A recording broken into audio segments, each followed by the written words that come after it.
دنیا کی تاریخ میں ایسے بہت سارے بادشاہ اور فرعون گزرے ہیں جن کو ان کی بادشاہت اور دولت کے نشے نے مغرور بنا دیا اور وہ تکبر میں آ کر خدائی کا دعویٰ کر بیٹھے۔ یہ بدبخت لوگ اپنی بے شمار مال و دولت اور بادشاہت کے نشے میں بدمست ہو کر اللہ تبارک و تعالیٰ کی وحدانیت کو للکارنے لگے اور معاذ اللہ خدائی کا دعویٰ کر بیٹھے۔ اس کے باوجود بھی اللہ تبارک و تعالیٰ نے ان کی طرف بے شمار انبیاء کرام کو مبعوث فرمایا اور ان کو ہدایت کی طرف بلایا، لیکن یہ بدبخت لوگ اپنی سرکشی اور انا پر اڑے رہے اور اللہ تبارک و تعالیٰ کی وحدانیت کا انکار کرتے رہے۔ پھر جب یہ لوگ قابل ہدایت نہ رہے تو اللہ تبارک و تعالیٰ نے ان بدبخت لوگوں کو عبرت کا نشان بنایا اور ان لوگوں کو تباہ و برباد کر کے رکھ دیا اور ان لوگوں کے نام و نشان کو صفحہ ہستی سے مٹا دیا۔ اللہ تبارک و تعالیٰ نے ان جھوٹے خدائی کے دعوے داروں کو ایسی عبرت ناک موت دی کہ آج بھی لوگ ان سے عبرت حاصل کرتے ہیں۔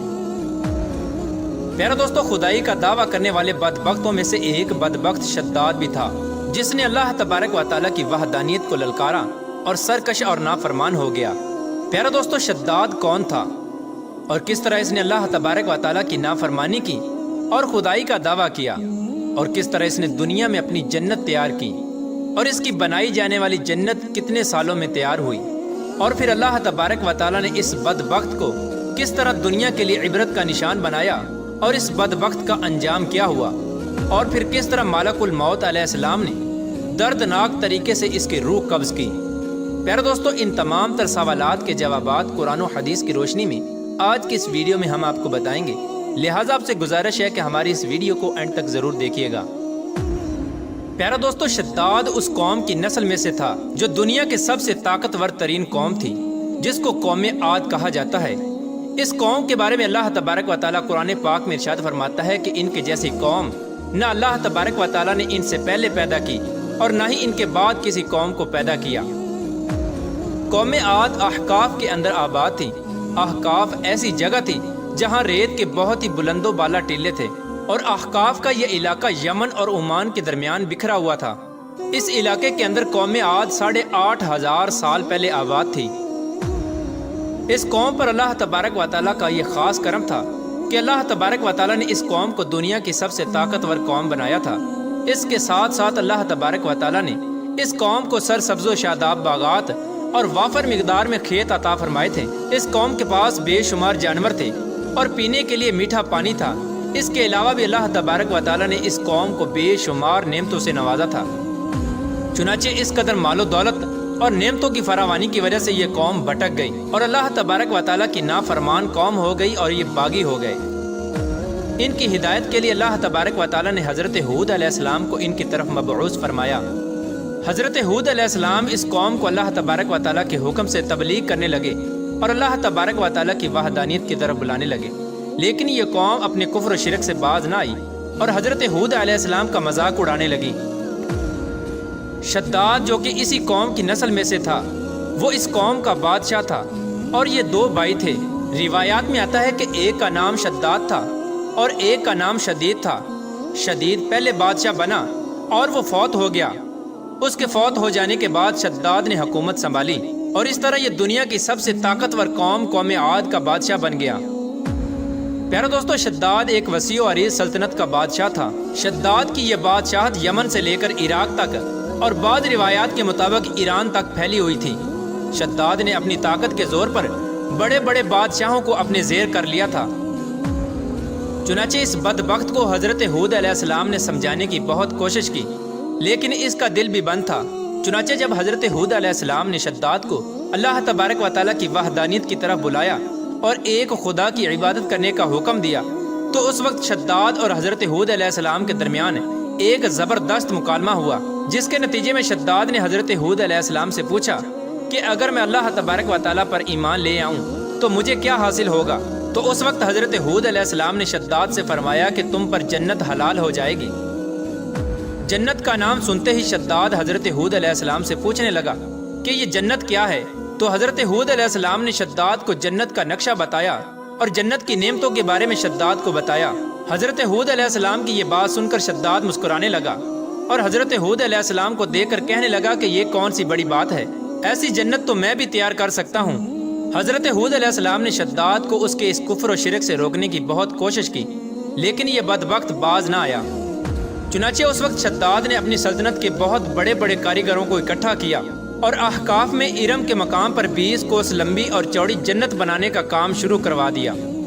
چنانچہ شداد کی تیار ہونے والی اس جنت میں سونے اور چاندی کی اینٹیں لگائی گئیں اور جواہرات بھی لٹکائے گئے۔ اس بدبخت شداد نے اپنی اس بنائی جانے والی جنت میں شہد، دودھ اور پانی کی نہریں بھی رواں کر دیں اور دنیا جہان کے خوبصورت درخت، پودے اور پھول بھی لگوا دیے اور اس جنت کو طرح طرح کے جواہرات سے مزین کر دیا۔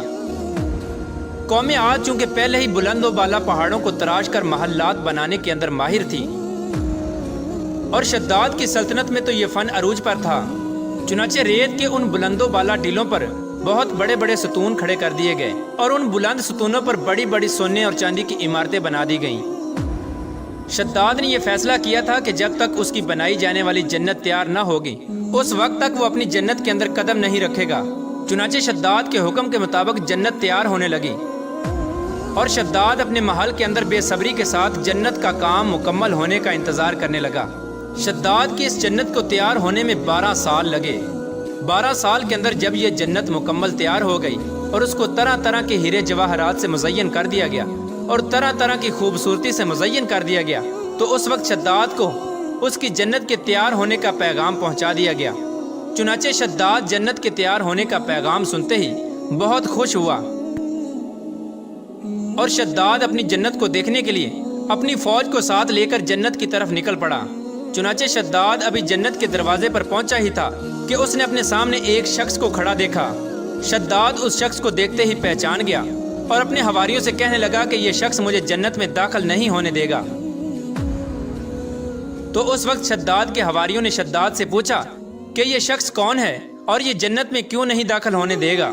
تو اس وقت شداد نے اپنے حواریوں سے کہا کہ یہ ملک الموت علیہ السلام ہیں، جو کہ میری روح قبض کرنے کے لیے آئے ہیں اور یہ مجھے جنت میں داخل نہیں ہونے دیں گے۔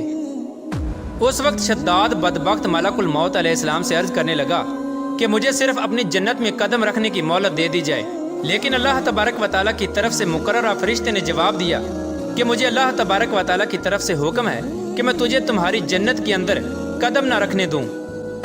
شداد ملک الموت علیہ السلام کے سامنے بہت رویا اور گر گڑایا، لیکن ملک الموت علیہ السلام نے اللہ تبارک و تعالیٰ کے حکم کی تکمیل کرتے ہوئے شداد کی روح قبض کر لی۔ چنانچہ شداد کی موت کے بعد حضرت جبرائیل علیہ السلام نے ایک زوردار چیخ ماری اور شداد کی بنائی ہوئی ساری جنت زمین کے اندر دھنس گئی اور غائب ہو گئی۔ شداد کی اس عبرت ناک موت کے بعد حضرت ہود علیہ السلام نے قوم عاد کو 12 مرتبہ سمجھایا، لیکن قوم عاد باز نہ آئی۔ حالانکہ شداد کا یہ انجام قوم عاد کے لیے کافی تھا، لیکن جب انسان کی عقل پر غرور کا پردہ ہوتا ہے تو چاہے شداد ہو یا شدید، اس کو کسی کام کا انجام دکھائی نہیں دیتا۔ حضرت ہود علیہ السلام نے قوم عاد کو شداد کا انجام بتا بتا کر ڈرانے کی کوشش کی، لیکن قوم عاد باز نہ آئی اور اسی طرح اللہ تبارک و تعالیٰ کی نافرمانیاں کرتی رہی، یہاں تک کہ حضرت ہود علیہ السلام مایوس ہو گئے۔ اس وقت جب قوم عاد قابل ہدایت نہ رہی تو اللہ تبارک و تعالیٰ نے حضرت ہود علیہ السلام کو حکم دیا کہ وہ اپنے ساتھیوں کو لے کر اس علاقے سے چلے جائیں۔ اللہ تبارک و تعالیٰ کے یہ حکم پاتے ہی حضرت ہود علیہ السلام نے اس وقت آخری مرتبہ اپنی قوم کو سمجھانے کی کوشش کی، لیکن وہ لوگ پھر بھی باز نہ آئے تو حضرت ہود علیہ السلام اپنے ساتھیوں کو لے کر اس علاقے سے روانہ ہو گئے۔ چنانچہ ان کے جانے کے بعد اللہ تبارک و تعالیٰ نے قوم عاد پر خوفناک آندیاں مسلط کر دیں۔ اللہ تبارک و تعالیٰ کی طرف سے آنے والی وہ خوفناک آندیاں اور طوفان 7 راتیں اور 8 دن تک چلتی رہیں، یہاں تک کہ وہ پوری قوم اپنے بلند ستونوں اور سونے اور چاندی کی عمارتوں سمیت زمین کے اندر دنسا دیے گئے اور غرق کر دیے گئے۔ اور اللہ تبارک و تعالیٰ نے اس قوم پر اس قدر دردناک عذاب نازل فرمایا کہ اس قوم کا نام و نشان تک نہ رہا۔ جس وادی کے اندر بڑے بڑے بلند و بالا محلات تھے، وہ تمام کی تمام وادی ایک ریت کے صحرا کے اندر تبدیل ہو گئی۔ قوم عاد کے اس علاقے کو اللہ تبارک و تعالیٰ نے اس طرح زمین کے اندر غرق کر دیا کہ وہاں پر صرف اور صرف ریت کے ٹیلے باقی بچے۔